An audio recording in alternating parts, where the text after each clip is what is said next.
Class 8 की poem number first जिसका नाम the ant and the cricket जो अडेप्टेड फ्रॉम ईसॉप्स फेबल्स द्वारा लिखा गया। तो आए हम चलते हैं प्रश्न और उत्तर की ओर। Question number 1।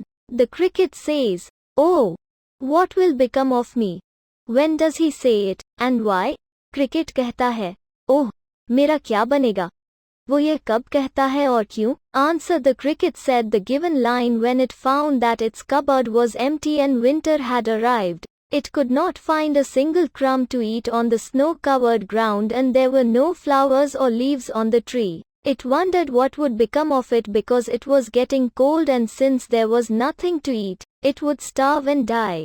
क्रिकेट ने दी गई लाइन को तब कहा जब उसने पाया कि उसकी अलमारी खाली थी और सर्दी आ गई थी।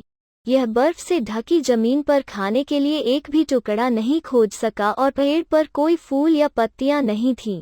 यह सोच रहा था कि इसका क्या होगा क्योंकि यह ठंडा हो रहा था और चूंकि खाने के लिए कुछ भी नहीं था, यह भूखा और मर जाएगा। Question number 2। First find in the poem the lines that mean the same as neither a borrower nor a lender be Shakespeare. पहले कविता में उन पंक्तियों को खोजें जिनका अर्थ न तो उधारकर्ता हो और न ही ऋणदाता हो। Shakespeare. Answer, I. The lines in the poem that mean the same as neither a borrower nor a lender be are, but we ants never borrow, we ants never lend.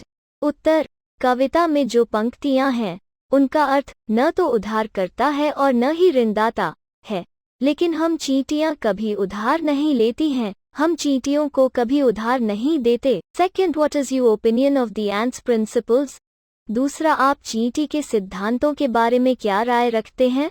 Second answer, I agree with what the ant says. First, that one should save something for the future so that he does not need to borrow or lend.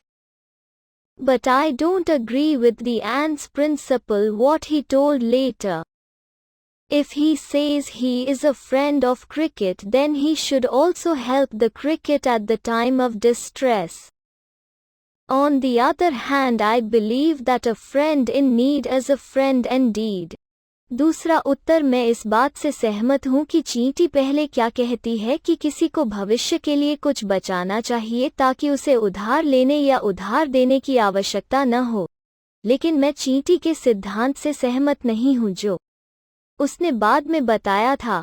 अगर वो कहता है कि वो cricket का दोस्त है तो उसे संकट के समय भी क्रिकेट की मदद करनी चाहिए। दूसरी ओर मेरा मानना है कि एक दोस्त वास्तव में एक दोस्त है। Question number 3। The ant tells the cricket to dance the winter away.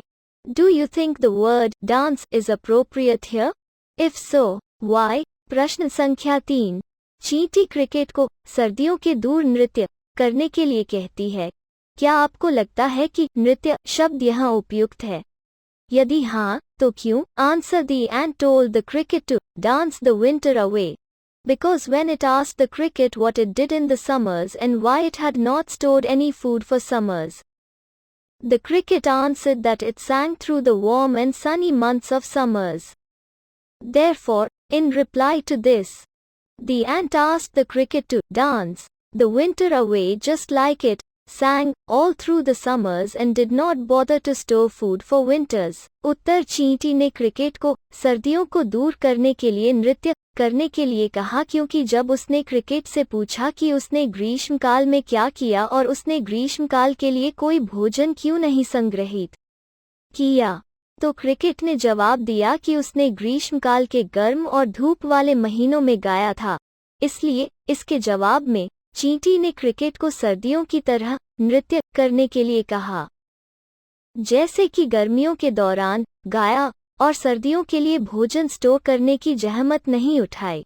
Seen passages for comprehension. Read the given passages carefully and answer the questions that follow. दिए गए गद्यांशों को ध्यान से पढ़ें और उन प्रश्नों के उत्तर दें। Passage number 1. A silly young cricket, accustomed to sing through the warm, sunny months of gay summer and spring, began to complain when he found that, at home, his cupboard was empty, and winter was come. एक मूर्खतापूर्ण युवा cricket गाने का आदि गर्मी और धूप के महीनों के समलैंगिक और वसंत के माध्यम से शिकायत करने लगा कि जब उसने पाया कि घर पर उसकी अलमारी खाली थी और सर्दी आ गई थी। Question number 1, Why does the poet call the cricket silly? प्रश्न संख्या 1, कवि क्रिकेट को मूर्खतापूर्ण क्यों कहता है? The poet calls the cricket silly because he did not save anything for hard time in future.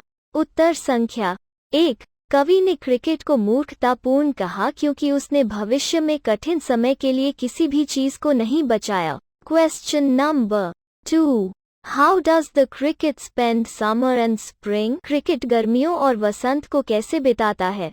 Answers number 2, The cricket spends summer and spring in singing only. उत्तर संख्या 2, cricket केवल गर्मियों और वसंत में गायन में खर्च करता है। Question number 3, What is the sense of his cupboard was empty? प्रश्न संख्या 3, उसकी अलमारी खाली थी का क्या अर्थ है? Answers number 3, The sense of his cupboard was empty is that he had no stored food. Uttar number 3, उसकी अलमारी खाली थी का भाव यह है कि उसके पास कोई संग्रहित भोजन नहीं था। Question number 4, Find the rhyming word from the passage for sing.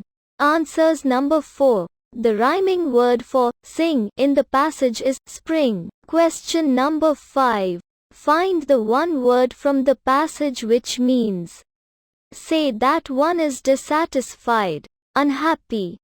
Answers number 5, complain. Question number 6, Find the opposites of the following from the passage.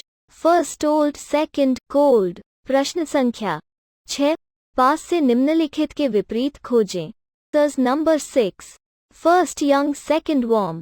पहला पुराना, second ठंडा। Passage number 2, My heart was so light that I sang day and night, for all nature looked gay. You sang, sir, you say? Go then, says the ant, and dance the winter away.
तो दोस्तों, आपको हमारा video कैसा लगा?